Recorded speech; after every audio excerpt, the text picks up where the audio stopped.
بغیر کسی کتابت کی بنیاد کے میں پورے مجمع سے پوچھنا چاہتا ہوں، آپ زندہ ہیں یا نہیں؟ یہ بتائیے، ہاتھ اٹھا کے بتائیے، زندہ ہیں؟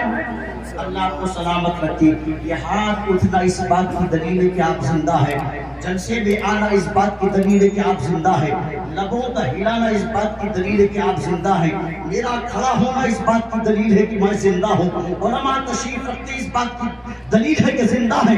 مگر سنیے، علماء تشریف فرما ہے، سادات کرام تشریف فرما ہے، یہ زندگی کی اصل میں مادی علامت ہے، یہ زندگی کی مادی علامتیں ہیں۔ مگر میں جس زندگی کی بات کر رہا ہوں اس زندگی کا معیار بہت الگ ہے، اس زندگی کا اسٹیٹس بہت الگ ہے، اس زندگی کی سچویشن بہت الگ ہے۔ آپ جسے زندہ کہتے ہیں، آپ نے بیٹھنے والے کو زندہ کہا، چلنے والے کو زندہ کہا، کھانے پینے والے کو زندہ کہا، سونے جاگنے والے کو زندہ کہا، کاروبار و تجارت کرنے والے کو زندہ کہا، بیوی بچوں میں رہنے والے کو زندہ کہا، ملکوں پر حکومت کرنے والوں کو زندہ کہا، ظلم و ستم کرنے والوں کو زندہ کہا، طاقت و قوت رکھنے والوں کو زندہ کہا۔ اور ذرا قرآن سے بھی تو پوچھو نا، زندہ کون ہوتا ہے؟ کون ہوتا ہے زندہ؟ آؤ میں آپ کو زندگی کی ڈیفینیشن سمجھاؤں، زندگی کی پریبھاشا بتاؤں، زندگی کی تعریف سمجھاؤں۔ آپ کہتے ہیں جو کھاتا وہ زندہ ہے، جو پیتا وہ زندہ ہے، جو چلتا پھرتا وہ زندہ ہے، جو بیوی بچوں میں رہتا وہ زندہ ہے۔ پیارے، یہ زندگی کی مادی علامتیں ہیں، روح کی زندگی کا مقام اس سے بے پناہ بلند ہوتا ہے۔ اور قرآن کی ایک آیت کے انڈیکیشن سے سمجھ جائیے گا، قرآن نے کہا لا تسمع الموتى، اے محبوب آپ مردوں سے کلام نہیں فرما سکتے، آپ مردوں تک پیغام نہیں پہنچا سکتے، مردے آپ کے کلام کو نہیں سن سکتے۔ بعض لوگوں نے ٹھوکر کھائی اور وہابیت کا شکار ہو گئے اس آیت کریمہ کے چکر میں پڑھ کر کے معاذ اللہ، اور کہنے لگے کہ قرآن کہتا ہے کہ مردے سنتے نہیں ہیں۔ انہوں نے سوچا اس سے مراد قبروں میں سونے والے مردے ہیں، تو انہوں نے بتایا کہ دیکھو معاذ اللہ، قرآن کہتا ہے کہ مردے تو سنتے نہیں ہیں، مردوں سے کلام نہ کرو، مردوں سے رشتہ نہ رکھو، مردوں کے قریب نہ جاؤ، چونکہ لا تسمع الموتى قرآن نے کئی مقام پر کہا۔ میں ابھی بات کو ہلکا کر دوں گا، تھوڑا سا برداشت کر لیجیے، ایک منٹ بس۔ جب یہ کہا لا تسمع الموتى، مردے تو سنتے ہی نہیں ہیں، انہوں نے کہا یہ سنی مسلمان، یہ بریلوی مسلمان، یہ عاشق رسول مسلمان پھر مردوں سے کیا لینے جاتے ہیں؟ اجمیر کیا کرنے جاتے ہیں؟ بغداد کیا لینے جاتے ہیں؟ قبرستان کیوں جاتے ہیں؟ مزار والوں سے رشتہ کیوں رکھتے ہیں؟ صاحب مزار سے امید وابستہ کیوں رکھتے ہیں؟ جواب سنیے قرآن کی روشنی میں، انہوں نے ٹھوکر کھائی، جو کہ قرآن کے سلسلے میں قرآن کے نازل کرنے والے رب نے فرمایا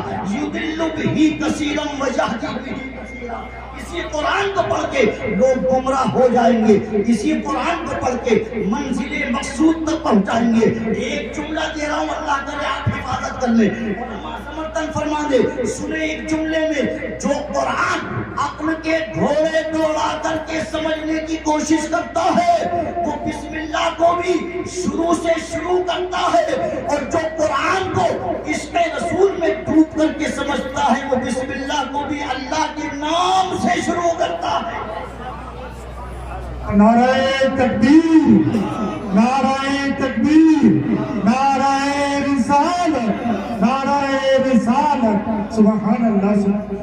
توجہ فرمائیے، بس ایک دم بالکل سچی درجے کی گفتگو پر آ رہا ہوں۔ مجھ سے کہا تھا علم تقریبی بالکل سمپل سادہ، سنیے۔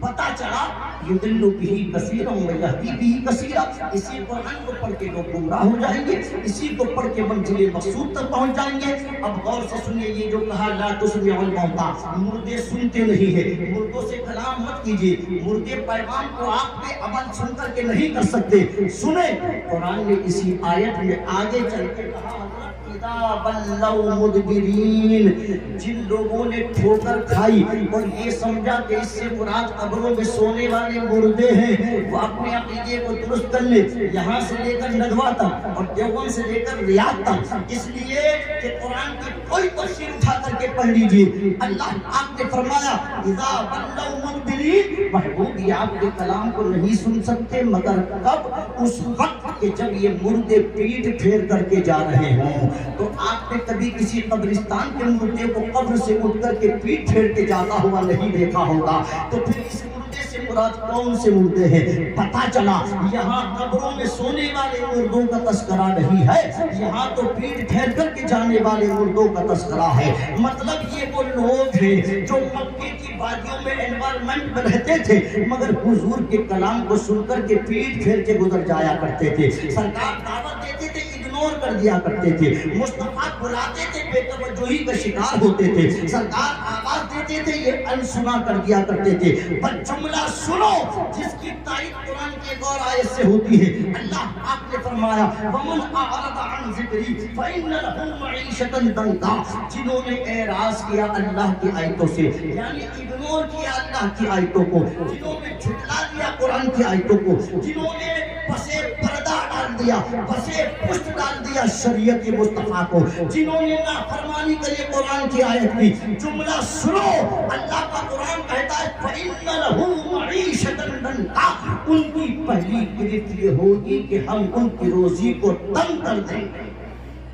اللہ فرماتا ان کی روزی کو تنگ کر دیں گے، اور پھر کہا کہ قیامت کے دن ان کو نابینا کر کے اٹھایا جائے گا، اندھا کر کے اٹھایا جائے گا۔ تو یہاں اس سے مراد قبروں میں سونے والے مردے نہیں، پیٹ پھیر کے جانے والے مردے ہیں، یعنی اس سے مراد ابو جہل ہے، ابو لہب ہے، عتبہ اور شیبہ ہے۔ نہ یہ مردہ تھے، نہ یہ گونگے تھے، نہ یہ بہرے تھے، نہ یہ اندھے تھے، نہ یہ بے وقوف تھے، مگر قرآن نے کہا سم بکم عمی فہم لا یعقلون، یہ گونگے بھی ہیں، یہ بہرے بھی ہیں، یہ اندھے بھی ہیں، یہ بے وقوف بھی ہیں۔ اب غور سے سنیے گا، جو شریعت مصطفیٰ کو جھٹلا دیتا ہے، آنکھیں رکھنے کے باوجود بھی اندھا ہوتا ہے، جو شریعت مصطفیٰ پر عمل نہیں کرتا وہ دماغ رکھنے کے بعد بھی بے وقوف ہوتا ہے، جو شریعت مصطفیٰ کا باغی ہوتا ہے وہ کان رکھنے کے بعد بھی بہرا ہوتا ہے، جو شریعت مصطفیٰ کا منکر ہوتا ہے وہ زبان رکھنے کے باوجود بھی گونگا ہوتا ہے۔ اب جملہ دے رہا ہوں، حفاظت کیجئے گا۔ قرآن نے چلنے والوں کو مردہ کہا، بیٹھنے والوں کو مردہ کہا، سونے والوں کو مردہ کہا، جاگنے والوں کو مردہ کہا، حکومت کرنے والوں کو مردہ کہا، بولنے والوں کو گونگا کہا، دیکھنے والوں کو اندھا کہا، کان رکھنے والوں کو بہرا کہا، دماغ رکھنے والوں کو بے وقوف کہا۔ یعنی جو چل پھر رہے تھے، ملکوں پر حکومت کر رہے تھے، قبیلوں کے سردار بنے تھے، قرآن نے ان زندوں کو تو مردہ کہہ دیا، اور جو 1400 سال سے کربلا کی وادی میں آرام فرما رہے ہیں، بدر کے میدان میں آرام فرما رہے ہیں، احد کی وادی میں آرام فرما رہے ہیں، تبوک کی وادی میں آرام فرما رہے ہیں، جو اصل میں ایک زمانے سے قبروں میں جامع شہادت دی کر کے قبروں میں جا چکے ہیں، قرآن نے ان کے بارے میں کہا خبردار، انہیں مردہ کہنا بھی مت، گمان بھی مت کرنا، بلکہ وہ زندہ ہے۔ اللہ سبحان اللہ، بات قرآن کی روشنی میں کون زندہ ہے؟ جو قبروں میں چلے گئے قرآن نے ان کو زندہ کہا، جو چل پھر رہے تھے قرآن نے ان کو مردہ کہا۔ اگر آپ زندہ ہیں تو میں آپ سے پوچھنا چاہتا ہوں، آؤ بتاؤ کون سی زندگی ہے آپ کی؟ سنیے اور سے توجہ کے ساتھ، اپنی وقت کی پابندی میں انشاءاللہ بات ختم کروں گا۔ سنیے، یہ جو دل ہے نا، دل جانتے ہیں آپ؟ بولیے، دل سمجھتے ہیں؟ ہارٹ بولتے ہیں، انگریزی میں کیا بولتے ہیں؟ ہارٹ، عربی میں بولتے ہیں قلب، بڑے قاف سے۔ کبھی رات کو بستر پہ لیٹو تو غور کرنا، یہ دل جو دھڑکتا ہے، جو جسم انسانی کا بادشاہ ہے، دل کے فنکشنز کو جب سائنس کے میزان پر تولا نہیں گیا تھا، اس وقت میرے مصطفیٰ نے فرمایا تھا تمہارے بدن میں گوشت ایک ٹکڑا ہے جسے دل کہتے ہیں، اگر وہ ٹھیک ہے تو پورا جسم ٹھیک ہے۔ اب کبھی آپ نے غور کیا یہ کون سا دل ہے جو میرے پاس؟ میں بھی غور کروں، آپ بھی غور کریں، علماء تشریف فرما ہے، علماء بھی غور کریں۔ مشکل باتیں ہو رہی ہیں، محسوس کر رہا ہوں شاید بہت ایک دم نیچے آ رہا ہوں انشاءاللہ۔ یہ بتائیے ایک دل میرے پاس بھی ہے، ایک دل آپ کے پاس بھی ہے، آپ ذرا غور کرو یہ کون سا دل ہے؟ اگر میں قرآن کی روشنی میں 2-3 دلوں کے تعلق سے بتا دوں انشاءاللہ تو میں اپنی ذات کا اینالائسس کروں گا، آپ اپنی ذات کا اینالائسس کریں گے۔ یہ وہ قرآن نے ایک دل کے بارے میں کہا، قرآن نے بہت سی دل کے قسمیں بتائیں، اگر فری وقت ہوتا، فری بائٹ ہوتا تو ٹھہر کے انشاءاللہ گفتگو کرتا۔ قرآن نے کہا وَلَا تَكْتُمُوا الشَّهَادَةَ وَمَن يَكْتُمْهَا فَإِنَّهُ آثِمٌ قَلْبُهُ، اللہ فرماتا اور گواہی نہ چھپاؤ، جس نے گواہی چھپائی نا اس کا دل آثم ہو۔ دارے تکبیر، دارے رسالت، حضور شیر ہندوستان جانشین مفتی اعظم راجستھان، تارے تکبیر، تارے رسالت، حضور شیر راجستھان۔ اللہ اس جلسے کے روح رواں اور پوری راجستھان کی سرپرستی فرمانے والی شخصیت جو کسی تعارف اور انٹروڈکشن کے محتاج نہیں ہے، استاذ العلماء، استاذ الفقہاء، استاذ الاساتذہ، پیر طریقت رہبر راہ شریعت، یادگار سلف عمدۃ الخلق، ہزاروں شاگردوں کے استاد، بے شمار دنوں کی دھڑکن، حضرت العلامہ حضرت مولانا الحاج الشاہ مفتی شیر محمد خان صاحب قبلہ المعروف جانشین مفتی اعظم راجستھان تشریف رکھتے ہیں پوری شان خطابت کے ساتھ۔